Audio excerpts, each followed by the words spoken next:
This is your home for St. Cloud State hockey, keeping you up to date on the NCHC. One-timer, come in, they score! Ripped in! A bomb from Pervix! Women's WCHA. So Dana Rasmussen fires and she scores! Dana Rasmussen for the Huskies alongside The National Hockey League. Dwayne Kaprizov in for a chance to win it! He scores! Kirill, the thrill is for real! Welcome to the NHL, a game winner! And everything from the state of hockey. St. Cloud Cathedral is now 42.6 seconds away from wrapping up the school's first ever title. Welcome to the Huskies Warming House Podcast Den.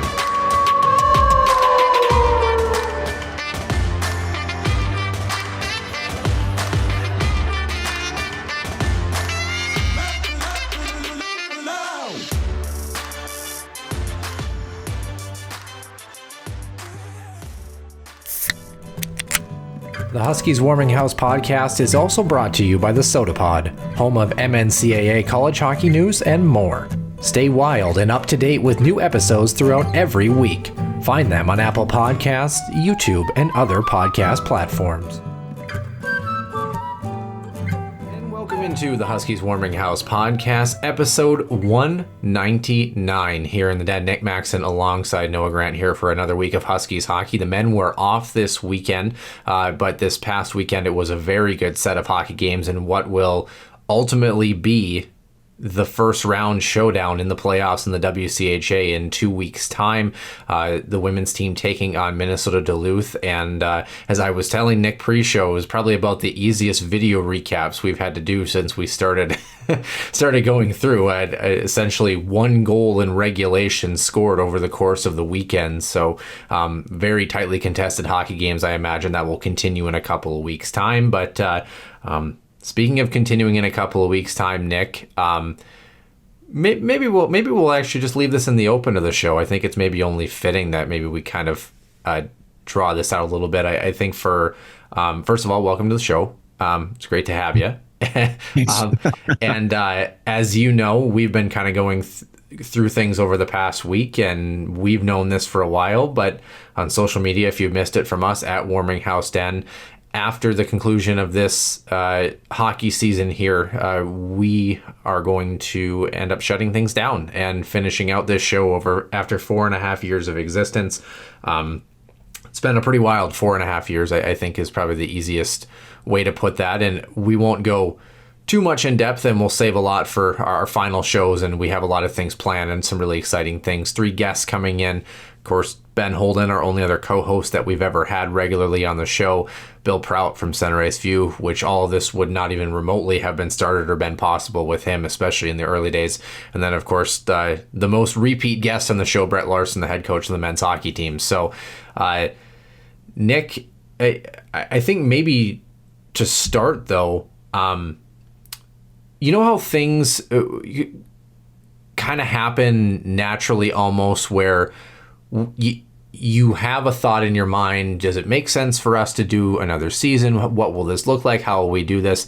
And I think you would maybe be in agreement that this was one of those decisions that, albeit a difficult one based on how much time we spent together, it didn't actually require a ton of discussion. I think we've hit that point where it felt like we've seen the wagon ride off into the sunset, and we've had a good run. Does that make sense? Yeah, and I think to kind of go a little bit more specific, Noah, I think just where the show is at, and for us to continue it, it's not that, and I think one of the misconceptions out there when fans of a certain show, whether it's podcasts, whether it's a TV show, whatever the case may be, right, gets to this point, right? There's always kind of speculation of, there's stuff going on behind the scenes, and that's really wasn't the case with this, right? The real issue is that, at the end of the day, there's not enough hours in a week. Right. I mean, to be honest, right? And I think, and I don't know if and at least I know I speak for myself. I'm not sure if you would agree with me on this though, but I think if the show were, shall we say, more commercialized, maybe this is different. But to get to the show to that level requires a lot more resources than we really have. But I think what we do share, and this, I know I can speak for both of us, that the passion for the game of hockey, for the programs, because, there were times where, this show was evolved over time, right? We've covered everything from, college hockey as a whole to the NHL and certainly some topics that were more difficult to cover versus some ones that were great highs and lows. But I think over the course of it, Noah, as you mentioned, it felt like, okay, this was the natural time. And I think you hit it on the head when you posted it. It says, we want to go out on our own terms and, not have, shall we say, a unstable foundation give out under our feet. I think that's maybe the best way to describe it. So it's in it. And I don't think for us either. And I'm going to ask you this, it hasn't really hit yet. And I don't think it will until we do our final send off. Because as much as, I love talking puck and, supporting St. Cloud State and both the programs, it still doesn't feel real just yet. Does it for you? Yeah, no, it definitely doesn't. And I think the other piece of this as well is I was trying to end up doing the math. It was, if you want to be technical about it, because we've had a fair amount of shows that we've done. Let's say a show is an average of an hour and 15 minutes per se. Sounds right. Yeah. We've got over 300 hours of just showtime. Into the show. Like, and when I say 300 hours of showtime, I'm talking just what you see as the consumer, as the listener. We're not even talking about the pre-prep, anything like that. Like when we go through, we don't make it easy on ourselves in the off season, especially this year. We went through our NCHC previews for 3 seasons now, and then of course the WCHA last year. All of those packets, they take an hour to 2 hours sometimes to put together and get all the information together, and you're doing it every week. On top of that, both of us are working 1 to 2 and sometimes 3 jobs in the show history at any given time. And I think back to when we were first coming out of the pod, I was switching majors and getting ready for nursing school, and we would do the weekly show on Sunday. We would do on like Tuesday, we'd have a special guest come in. We do like a weekly interview, and then Friday, Saturday after each of the games, we would do a recap of the games and put them on Twitter. So we'd watch the games live and, be able to do that. And, that of course was, I think, fondly back on those moments, because that was when we were at the peak of being invested into what the product was. But naturally we've evolved away from that because we've had other life obligations come up. And the other challenge with the game of hockey, unless you work basically juniors or any sort of professional, league, is anything college, even juniors to an extent, games are always on the weekend. So when you start covering multiple outlets, they're all at the same time. And that's where I think, it kind of runs into the challenge. And to be fair, part of the tipping point for me personally too is being a full-time night shift nurse. My schedule is about as abnormal as it gets. It doesn't match what normal people do. And then on top of that, when half of your free time is allocated by doing games on those weekends, I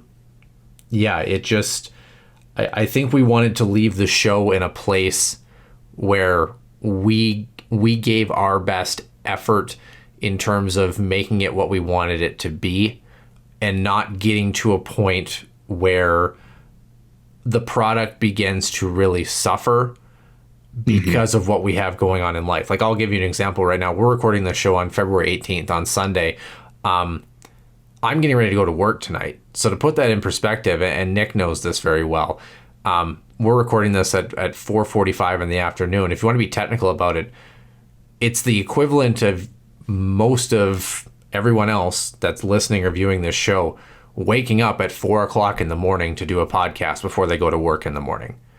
You know, so it's like and think about all the interviews we did with Brett Larson. Those were all at 0 dark 30 at 6 a.m. in the morning. You know, we put a lot of time into giving this show the best possible chance, and it's been a great 4.5 years. And I think we wanted to leave it that way instead of having it become something that was unrecognizable to what our initial promise for it was. Yeah. And that makes sense. And at least from my perspective, and I wanted to make sure, and then as we go throughout the weeks too, we'll continue to probably discuss things here and there about it, right? Yep. Always, you know, Twitter inbox is always open. So for the fans who want to ask, you know, either of us questions or the podcast and all, you know, feel free to give us a DM or shoot us a message on X or Twitter, whatever the hell it's called now. But this doesn't necessarily mean, at least from my perspective, too, that I'm done covering Husky hockey. Yeah. Yeah, obviously did every single home game this season for the women's. Was very, very thankful for that opportunity. That was not something I was expecting. For those who know the St. Cloud State athletics programs, I mean, they generally reserve those broadcasts for the students in the communications departments. This year was a unique opportunity where they decided to give me a shot for the year. Not quite sure what the future holds with that. I would definitely be open to returning if it was offered. But there's other, shall I say, rods in the fire with my broadcasting too. And I think to where Noah had, as you mentioned, that you're in a spot too, which is, you know, you're in your career, right? And there's things that are, you know, you have the reasons why this is going. Also for me, it's being more dedicated to having more availability for opportunities as well. And let's just say that this off season and really right now, even now, mid-February, you really start already looking at next season and the broadcast. Mm-hmm. So this is a very busy time for me trying to see what else I can be doing. Just because as and I know you know this, Noel, but for the viewers, it's a competitive world, right? So that's nothing new, but you have to start looking now. And there are conversations that are out there. Like I said, certainly the conversation has, at least on the surface, been had about next season for women's hockey. Right, and I've been doing some juniors too for the St. Cloud Norsemen this season as well. So a lot to figure out. But at the end of the day, it's an interesting push and pull because you and I are going in almost opposite directions. The base. Oh yeah. You're in North Dakota. I'm down here. No, it's been that way for a while, man. Well, I think to kind of cap it off, the basis of our decision is your move is actually to move more in depth into that broadcasting world. Whereas for me, Nick and I just talked about it pre-show. This is my last year. I just let the Toros know this week of covering hockey in the NA for them. Like, I'm kind of pulling back and moving towards my realm, and you're starting to kind of dive in deeper into the opportunities that are presenting in yours. And so it's certainly going to be an interesting shift. The fact that people have found us palatable and listened to us for 4.5 years is still something mind-boggling. And I definitely think in our last show or something close to it, we're gonna definitely revisit one of the earlier episodes and take a look, because I've not done that, and I think it would be kind of fun to maybe do it on the spot and take a gander at what once was. That kind of seems like a phrase for us that's aptly named. But with that being said, as Nick kind of mentioned, we'll kind of give you more updates as we go through. Of course, we're in the middle to tail end of February. We've got about maybe 8 weeks. So I would say maybe episode 207, 208 is probably when we're going to start hitting maybe the last show. So we appreciate all of our listeners and viewers. It's been an incredible ride. It'll be over 250 episodes by the time we're done with this, because of course you have to throw in a lot of the interviews that we did during kind of the middle to early portion days, so to speak. Maybe year 2 is kind of about where we were at there. So it's been a wild ride, and certainly one of those things I think we look back fondly and encapsulates a lot of what was going on in our lives at that time too. I think of our show history in relative to what was going on for us personally too. So yeah, can't wait to talk about it more, and we'll do that as we move forward into the 200s, episode 200 coming up next week. As far as this week, though, we'll talk a little bit about the NCHC and kind of recap the landscape where all teams have now played an equal number of games heading into the final 3 weeks of the regular season. And on the women's side, they've got only 1 week left before the playoffs after their battle with Minnesota Duluth last week. And we start, as always, with Center Ice View news and notes presented by HuskiesIllustrated.com and the Soda Pod. Center Ice View news and notes. Center Ice View provides you with the best coverage of St. Cloud State Huskies hockey, from game notes, recaps, photos, and more. Go to centericeview.com.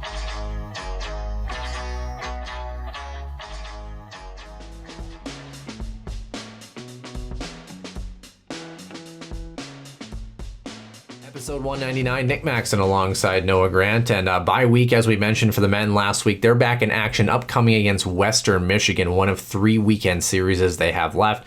Western Michigan and Denver coming up for St. Cloud before finishing off in the early middle portions of March at Amsoil Arena in Duluth against the Bulldogs. But Nick, I think if we start plain and simple, starting with the NCHC standings, everybody has now played 18 games. 24 will be the full slate in the conference schedule. North Dakota 1 point ahead of the Huskies at 37 points. We thought this spread might get a little bit bigger. Well, no. No. And we thought the gap behind might stay a little bit pat. Well, no. And somehow those two things are interlinked. We were in the middle of a chaos sandwich if you were a Huskies fan, but St. Cloud in second at 36 points, Colorado College at 33. We'll get to them. Denver at 31. The Gold Pan duo. Still not sold if Denver will be in a home ice spot, though. There's still a lot of opportunity, as the Huskies have Western Michigan this weekend at 29 points. Now essentially a 3-point spread, or 2-point spread between Denver and Western, and then Omaha at 23. They move up to that 6th spot, and Minnesota Duluth right now at 21 in 7. I wonder if there's a certain podcast that predicted them to be in that spot and everyone scoffed. And then finally Miami pulling up the very end at 6 points. The Redhawks most likely a date with destiny, probably North Dakota, unless the Huskies start to kind of turn things around a little bit here. But Nick, going back to the scores for this past weekend as well in the NCHC, it got interesting, I think, is probably the easiest way to say that. As we mentioned, the Huskies off this weekend, so here we are. That's better. February 16th and 17th, of course, the teams that played the previous weekend, Omaha, Western, St. Cloud, Miami, all off. Denver, 5-4 overtime finish against the Bulldogs. Denver essentially loses that crucial point. Duluth gains 1, and then 5-2 was the final for the Pioneers in night number 2. Denver, a fairly decent showing overall on the weekend, I would say. But the big one, oh my gosh, Colorado College 7, North Dakota 1, and then 6-2. The Tigers win in night number 2 at Ed Robson Arena. Clearly, home ice is the place to be if you're a Tigers fan. And that means they swept North Dakota for the whole season, right? Yeah, 10 out of 12 points. Again, shades of like 2007, 2008, to be honest with you. And you know, I think on top of that, the other thing that I think is most impressive is the fact that, you know, they win on night number 1. Lopsided score, happens to anybody. Not saying North Dakota can't lose by a score like that. You kind of thought in night number 2, you're like, all right, North Dakota's going to come back. They're going to win 3-2 in overtime, or it'll be 5-2 with a couple empty netters. They'll get back to their game. I mean, North Dakota was playing well, and they were outplayed by the Tigers this weekend. And as I alluded to with my comment about Duluth, I don't know much, but apparently there's a certain hockey podcast that has been really high on this Tigers team for a while now, and everyone has looked at them and rolled their eyes. Seems like the entire NCHC is taking notice, and we're sitting back or we're more like Leonardo DiCaprio with a beer in our hand pointing at the screen saying, well, there it is. Here it finally goes. Yeah, seriously. This team could finish in a home ice spot, Nick, or better. I think they're going to, just based on how they're playing right now. Mm-hmm. Right. And no, when we go back to last season, when we go back to CC getting to the NCHC Frozen Face-Off Championship game, I think a lot of NCHC fans thought they caught lightning in the bottle. They got a couple of breaks. I think there's a little bit of truth to that for last season. But the overall direction of the program was going up. And when we talked to Chris Mayotte and the passion, I mean, he almost reminds me of like Dan Campbell, just a guy you want to run through a freaking brick wall for. He just has that energy. He's got that commitment, loves his players, his coaching staff. And when he said last year, after the season ended, about 10 months ago, he mentioned that November, December, January, he felt like they were in games, but they found ways to lose those games, and they needed to figure out how to get on the other side of those. Well, not only have they done that, they've taken arguably a top 3 team in the nation and just outscored them 13-3. And I think more impressive, Noah, and I want to get your thoughts real quickly on this. Yes, the score is one part of it for me, but CC was not at one time intimidated by North Dakota. Again, in the night number 2, 4 goals in the third period to kind of pull away. It was a closer game 2-2 than the final score would indicate on Saturday. So North Dakota did, in theory, push back, but CC, they've got their destiny of their season in their own hands, and they are in the driver's seat right now. Yeah, geez. And we talked about it in the first half where they kind of had a slow start and we're like, we expected a little bit more out of them. And I think if we're being honest, when we hit maybe Thanksgiving time, our thought was, okay, they'd be a good candidate for maybe 5th in the NCHC. They might start to string a few together. They might start to maybe return to form. Well, they saved their best for the second half because they've been the antithesis of what Western Michigan and St. Cloud have been right now in the second half of the 100%. Season. They've been very good. Denver's been the other team that I would say has looked all right coming out of the holiday break. Omaha, hard to get a beat on them. Duluth, like I said, it's a down year for the Bulldogs, and poor Miami's just trying to stay afloat. Can you imagine though? Think about how big of a difference it would be right now if you had the weekend you just had, and Miami would have hung on in regulation on Friday night a couple weekends ago against the Fighting Hawks. The Huskies would be in first place in the NCHC despite their recent fluctuation in play as well too. So speaking of things to kind of pay attention to, if you're a pairwise fan here, the Huskies actually technically got some help this weekend, although seeing North Dakota beat CC wouldn't have hurt at the same time too, but CC is now occupying that 11th spot. They're actually tied with St. Cloud, but they do have the tiebreaker over both them and Providence. St. Cloud technically 13 by proxy right now. North Dakota down at 3. What a poor place to be. Boo-hoo. I know, right? so clearly didn't affect the Fighting Hawks much. In years past, that weekend would have been devastating for North Dakota. That would have pushed them into a 2 seed easily. Right now, Denver and North Dakota are sitting in a pretty okay spot. How about Maine quietly at 7, by the way, too? I think a lot of people don't talk about that enough. Big weekend for the Huskies pairwise though. Western Michigan sitting right ahead of the Tigers at 10. St. Cloud has already beaten them twice this season. A third win would go a long way in the pairwise bracket to make things happen. So, Nick, I guess just very briefly before we move on to the women, because that's kind of going to be the focal point of this show. We've got 6 games left for each team in the NCHC. The Huskies have a chance to take care of business against 2 opponents above them in the pairwise and improve their stock, and then really got to make sure they take care of business against the Bulldogs in the final week of the regular season. What's important for St. Cloud as they look forward and try to stave off teams like the red-hot CC Tigers as we move into playoff time? Well, you just said it right. Playoff. It's got to be playoff hockey from here on out. It just has to be. 13th is not a comfortable spot. And don't think that not only does Brett Larson know that, but that locker room knows it as well. Mm-hmm. And like you said, though, they could help themselves. I think you have to strive for 3 or 4 against the next 2 opponents. Yep. And then you have to get both against Minnesota Duluth. You just have to. In any fashion, the simple fact you can't lose to Duluth. You just can't. Yeah. Where you're at right now. And you can't lose 2. You've got to make sure you win at least 1 so you stay ahead in the head-to-head. So Yep, 100%. So going back to the original point, it's got to be playoff hockey. You have to have the mentality that it's one and done, and it starts this weekend.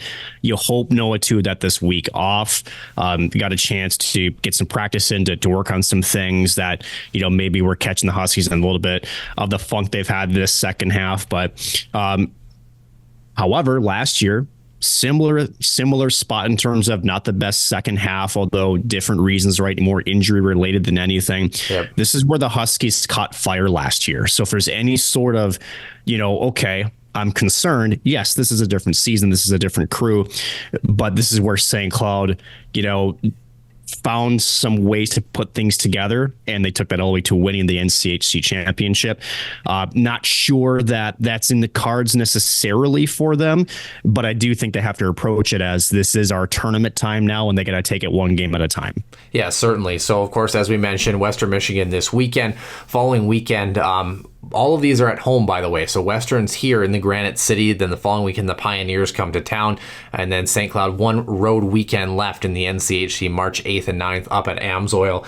And if you're paying attention to both the Huskies clubs, provided St. Cloud can at least make, the frozen face-off. If they qualify for the NCAAs, again, I just said that phrase, if they qualify for the NCAAs.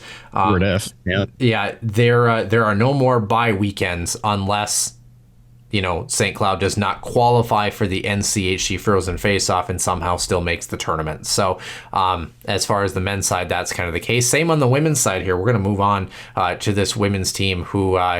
if you're the men's team trying to take a page out of the playbook, it was not a bad weekend, although standings-wise didn't improve to the level that I think you wanted, but I think you kind of made a statement heading into a playoff matchup that will be very good in the quarterfinals before you get to the WCHA final grouping in the playoffs. So also the women's team in a similar situation where they still technically could not make the final round after the first round of the WCHA playoffs and still make the big dance. So that would be their only other possibility for a bye week moving into the tail end of the season. So we are kind of all hands on deck moving into the final month and a half here. So, but this women's team, Nick, we take a look first at the WCHA standings. Had to kind of update these a little bit because I think when I looked this morning, it was wrong. It had Duluth as the extra point getter. It was actually St. Cloud. So St. Cloud would be at 35 points, Duluth at 44. The Bulldogs are going to remain safe in that home ice spot. The Huskies will be on the road from what I can see. It was clinched actually on Friday, technically. So, So Ohio State, speaking of clinching things, 73 points atop the grouping. They're likely going to stay there. Wisconsin at 65, the Gophers at 57, Mankato at 19, Bemidji at 10, St. Thomas at 8. Really the only opportunity for some true fluctuation heading into the last week here is that St. Thomas could vault Bemidji State for the final two spots. Other than that, the WCHA is pretty much relatively set in stone, I would say. So Ohio State will either get St. Thomas or Bemidji, depending on how the Huskies do this weekend. And of course, St. Thomas. Wisconsin would get the other. The Gophers would take on Mankato, which I think is a bit of a tough matchup for the U of M, to be honest with you. Mankato has played a couple of good games. Then the Huskies would be on the road against Minnesota Duluth and the Bulldogs. So, looking forward to playoff hockey, obviously, and the women's team kind of getting things going. They've got one more weekend series coming up here, so we'll get to that. But as far as last weekend, we talked about it, a 1-0 loss on Friday night in regulation. The lone goal scored in period number 3 by the Bulldogs. Then the Huskies get the extra point in the shootout, a 0-0 official tie if you're taking a look at the pairwise, so nobody really moves anywhere. Maybe that's actually where we technically want to start, is in the women's pairwise.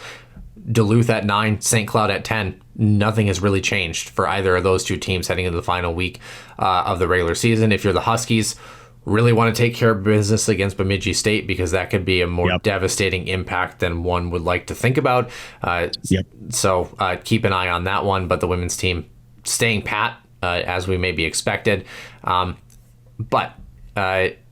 Again, when we move into the last week of the regular season here this upcoming weekend, we take a look at St. Thomas, who will have Mankato. Duluth will have Minnesota.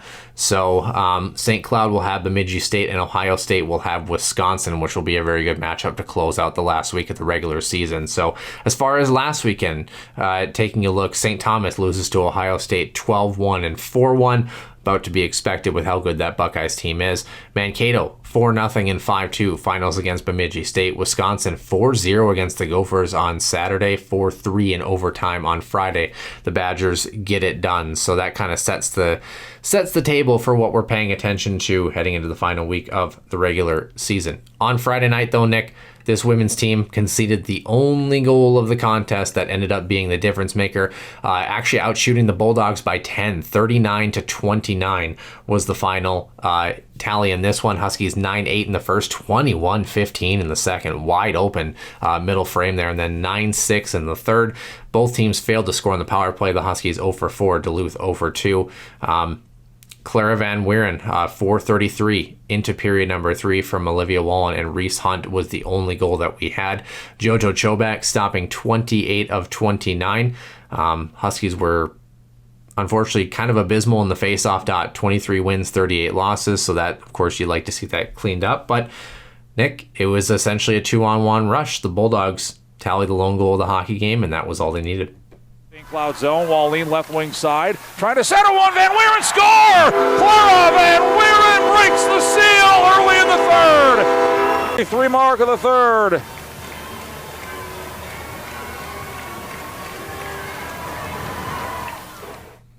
And I mean, when you go back to this weekend, Nick, I mean, as painful as it is to lose that hockey game, I mean, 1-0 game. Comes down to one play. You weren't able to execute offensively, which has maybe been the one glaring weak spot for this women's team as of a little bit recently, is they just haven't found the offensive supplementation to help out their goaltenders. But Friday night, do you feel okay with the fact that both of these hockey games, even moving into Saturday, were about as low scoring as humanly possible? Yeah, I think just because, again, I mean, Idalski is, at least I should say this, was pretty frustrated after the last game at home against the Gophers. You could see the gears turning in his head that I think he likes it both ways, right? I think that he's happy that these are close games, but he also knows that he's finishing a play once or twice from turning a loss into a win, right? So I think, there's two lenses you can look at it, right? So I think on the one hand, he is happy that it's low scoring, just only because I think at this moment, Huskies offense is essentially about as barren as the Mojave Desert right now. It's been scarce. It's not great. So to give yourself a chance, you got to be locked down defensively. Power play has been very scarce as well, and special teams as well for St. Cloud. So yeah, it's a mixed bag, right? Because on one hand, Duluth has been a thorn. It's been a team that St. Cloud, as we've talked about on the show, Noah, that if they wanted to make that vault into, a top 4 spot in this conference, which is no easy task, they would have to start beating these teams. And they have. Again, they've beaten Duluth already this year, but as we get throughout the course of the season, and especially to now, this is where teams are going to be, in theory, playing their best hockey. They've grown over the course of the season. And St. Cloud, for whatever reason, especially over the past 5 weeks, offense has completely stalled. Now, is that a tone to some of the chances they're just not executing? Is that also defensively teams are taking away some of St. Cloud's better options? I definitely don't think it helps that Klara Himlerova, who is a fantastic two-way hockey player, is on defense right now. I just think that her offensive ability would be best suited up top, but the Huskies are inundated with injuries in the back end, and they kind of need her there, right? So I think that's part of the issue as well. Now, mind you, Carmen Bray coming in mid-season after the holiday break has been a good addition. I think she's played really well. But yeah, what is the next step, right? What do you adjust, right? Because you don't want to get too open on the ice to let the offense fly. Because when you watch the games, Noah, St. Cloud is getting their chances. They're just not putting the puck in the net. And I think that's got to be the more frustrating part, is if you actually go to watch, even this past weekend, they had chances.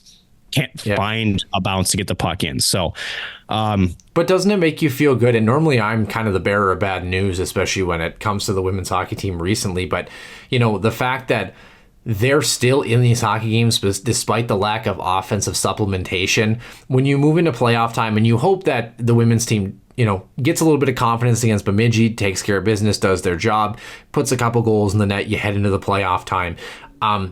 This still could be a case of a team that is doing everything else right, and then it starts to open up for them right at playoff time, and they start to maybe find their way a little bit. And, that's kind of what you hope, I think. And the fact that they're keeping a lot of these games relatively low scoring, at least entering period number 3, empty net goals notwithstanding, I think gives a lot of hope to the fact that they're out shooting, they're out playing, they're creating opportunities like you mentioned. They need to find somebody that's able to execute, that's going to be, that goal scorer. You can't rely on just, for example, like an Emma Gentry. You can't put everything all on, a player or two. Got to find a little bit more depth scoring for them. Scoring was not the name of the game, though, in night number 2, Nick. Attendance of just under 1,300. Good shootout, though, for a 0-0 hockey game. Shots, again, 39-30 for the Huskies. Another good showing. Outshot 13-11 in the first, but then 10-6, 14-9, and 4-2 in periods 2, 3, and overtime, respectively, for St. Cloud. 0-3 on the man advantage. Duluth 0-2 respectively. Face-offs much more even. 26 wins, 29 losses for the Huskies in this one. And it was shootouts galore. Before that, actually, in overtime, penalty shot for Alice Surreal. She missed that one. Emma Gentry, Laura Zimmerman, and Sofiana Sundlin all scoring for the Huskies to seal this one out in a shootout. Hannah Baskin and Clara Van Weeren also scored for Duluth in the shootout, so it came down to the wire. And Olivia Wallen missing on her opportunity. She was stopped by JoJo Chobak, who stopped all 30 that she faced, and the one that she needed, of course, in the shootout. And the Huskies take the shootout victory in the extra point. A chance to win the game for St. Cloud State. Sorial in on Gascon, a save with the left pad for the UMD freshman. Slows her pace, tries to make a deke to the backhand and slide it to the 5-hole basket with some speed. A shot, she scores! Post! Pass me. Emma Gentry to shoot first for St. Cloud. Lots of speed. She goes posting in. And we're tied 1-1 in the shootout. The Bulldogs. She got the game winner yesterday. To the forehand, she scores! Clara Van Weeren. And the Bulldogs to the backhand. Let's see. Oof. Did it hit the crossbar and pop out there? Now the officials are going to have looks that we can't show you. Scored so far in the shootout. Olivia Wallin now for the Bulldogs. Saved by Chobak. And St. Cloud State will have a chance to win it. With a chance to win it for the Huskies. Sunderland, a shot, she scores! St. Cloud State wins it in the shootout. As is typical with these shootouts, Nick, a lot of good hockey players on display. Goals galore for if you stuck around in a 0-0 hockey game. You got your money's worth in about a 2-minute span there at the end of that one. St. Cloud gets the extra point, gets the job done. A little bit of confidence, at least heading into the final weekend against Bemidji State. This women's team, of course, as we kind of alluded to, this is their last weekend of the regular season. And, of course, they've got to take care of business. Bemidji State, who has not been great this season, is the final matchup there on the road at the Sanford Center. The Huskies are not at home. So a little bit of caveat, of course, to kind of pay attention to as well. But, Nick, the overarching question, if you're St. Cloud, you're the women's team, you essentially have a couple of tune-up games and take care of business to keep yourself within contention in the pairwise type games. Is, it's an important weekend. And then you head into the playoffs and face a Duluth opponent that is certainly beatable. The Huskies have shown that they split both weekends essentially with them. They outshot them both nights. They've kind of went pound for pound. There's a reason these two teams are right next to each other in the WCHA.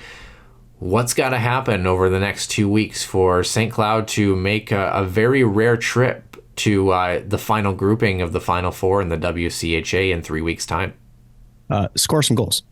Honestly, that's it. Now, I'm going to actually take a bit of a different take. I don't think Brian Idalski is looking at Bemidji State as a tune-up game. I don't. I really don't. Well, certainly can't approach it. On paper, you hope it is. I know. Yeah. I know. But what I was going to finish with, Noah, is that, with just how scarce you have been by putting the puck in the net, I think that's kind of where the fear is driving from, right? Because Bemidji State has found ways at times this season where if you let them hang around, you talk about a team that feeds off of, their own confidence, and sometimes say their team kind of, fighting themselves a little bit. It's Bemidji State. Now, what needs to happen this weekend? Again, score some goals. I think just getting the puck into the back of the net a couple of times, getting out to a lead and feeling like you're in cruise control, not necessarily like, okay, we can take a step back a bit, but just feel like, okay, yep, we're executing, we're finishing off our plays. I think that's going to go a long way. Yeah. Now, to your point, though, is that this is a more important series than just WCHA on the line. I think there's, if not their pairwise lives are on the line in this weekend. I really do. Again, as you mentioned, 10 out of 11.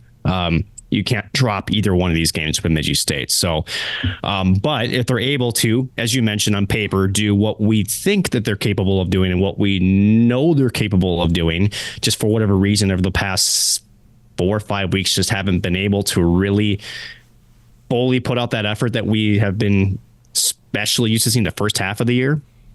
You wonder what kind of boost it gives them going into that weekend series against Duluth, right?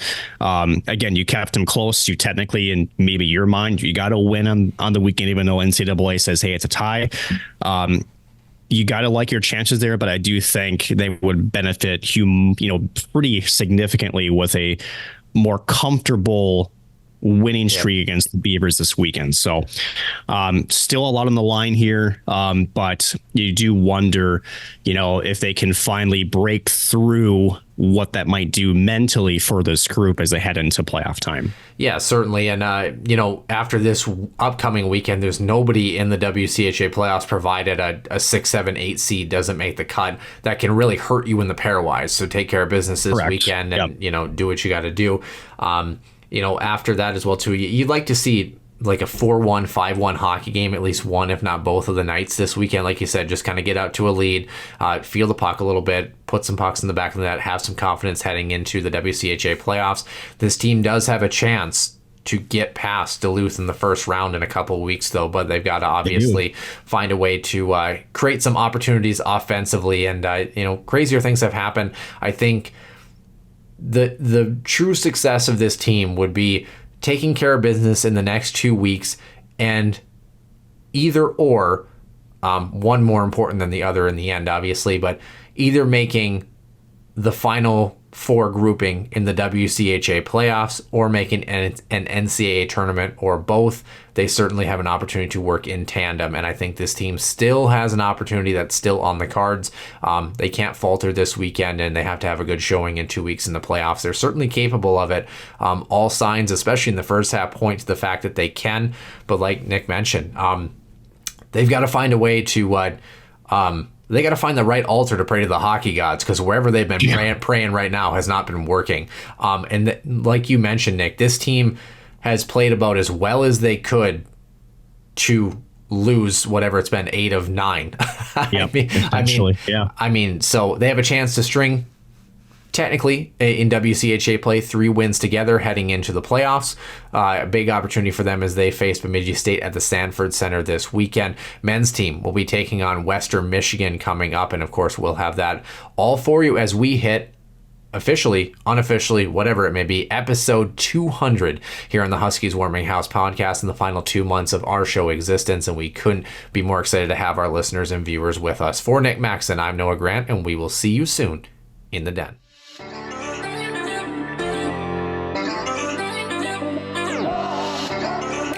One-timer coming, they score! Ripped in! A bomb from Pervix! So Dana Rasmussen fires and she scores! Dana Rasmussen for the Huskies alongside Dwayne Kaprizov in for a chance to win it! He scores!